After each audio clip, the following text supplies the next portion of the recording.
ఎలాంటి అవాంఛనీయ సంఘటనలు చోటు చేసుకోకుండా భద్రతా పరంగా ఇబ్బందులు తలెత్తకుండా అన్ని విధాల చర్యలు తీసుకున్నట్లుగా కూడా తెలుస్తుంది. అలాగే కొన్ని చోట్ల ముఖ్యంగా షేక్పేటలో కొన్ని ఏరియాల్లో ఈవీఎంలు మొరాయించినట్లుగా కూడా తెలుస్తుంది. అక్కడకు అదనంగా మరో ఈవీఎంను అక్కడికి అక్కడ ఏర్పాటు చేశారు. సో ఇక్కడ కూడా ఎలాంటి ఓటింగ్కు ఇబ్బందులు తలెత్తకుండా అన్ని ఏర్పాట్లు చేస్తూ అధికారులు అయితే అన్ని విధాల సమన్వయం చేసుకుంటున్న సిచ్యువేషన్ కూడా ఉంది.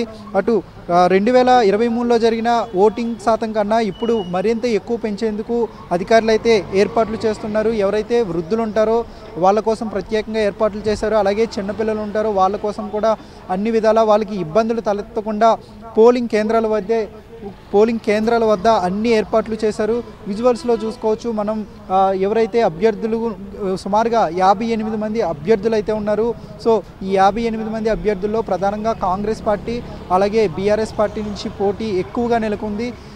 వాళ్ళ యొక్క అభిమాన గెలిపించుకోవడం కోసం, తమ అభ్యర్థిని గెలిపించుకోవడం కోసం ప్రస్తుతం ఓటింగ్కు పాల్గొనడానికి అయితే ఇప్పుడిప్పుడే మెల్లమెల్లగా వస్తూ ఉన్నారు. సో అంటే ఇప్పుడు ప్రస్తుతం సుమారుగా ఓటింగ్ ప్రారంభమయ్యి 45 నిమిషాలు అవుతుంది కేవలం. సో ఈ 45 నిమిషాల్లో ఓటింగ్ ఎంత నమోదైంది అనేది ప్రస్తుతం అధికారులు ఇప్పటికే అప్డేట్ చేయలేదు. మరో కొద్ది నిమిషాల్లో అంటే సుమారుగా 15 నిమిషాల తర్వాత మొత్తం 1 అవర్లో ఓవరాల్గా ఎంతవరకు ఓటింగ్ నమోదైంది అనేది అధికారులు వెల్లడించే అవకాశం ఉన్నట్లుగా కూడా తెలుస్తుంది. మరోవైపు యువ ఓటర్లు కూడా ఓటు హక్కును ఉపయోగించుకునేందుకు చాలా ఆసక్తి చూపిస్తున్నారు.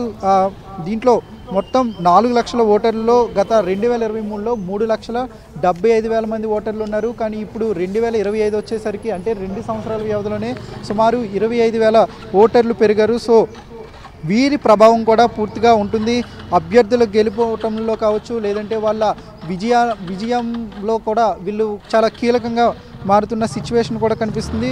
ఈ మొత్తం జూబ్లీహిల్స్ నియోజకవర్గానికి సంబంధించి 18 ఏళ్ల నుంచి 19 ఏళ్ల వయసు ఉన్నవారు 6,859 మంది ఉన్నారు. సో వీళ్ళు కొత్తగా తమ ఓటు హక్కును వినియోగించుకొని ఉన్నారు. ఇప్పటికే కొంతమంది యువత మొట్టమొదటిసారిగా వాళ్ళు ఓటు వేసేందుకు ఇప్పటికే పోలింగ్ కేంద్రాలకు వస్తూ ఉన్నారు. సో వాళ్ళు కొద్దిసేపటి క్రితమే మాట్లాడుతూ తమకు చాలా సంతోషంగా ఉంది, అలాగే తొలిసారి ఓటు వేయడం తమకు ఎంతో బాగుందని, అలాగే ఓటింగ్ కేంద్రాల వద్ద కూడా అన్ని ఏర్పాట్లు చేశారంటూ వాళ్ళు చెప్పిన సిచ్యువేషన్ కూడా ఉంది.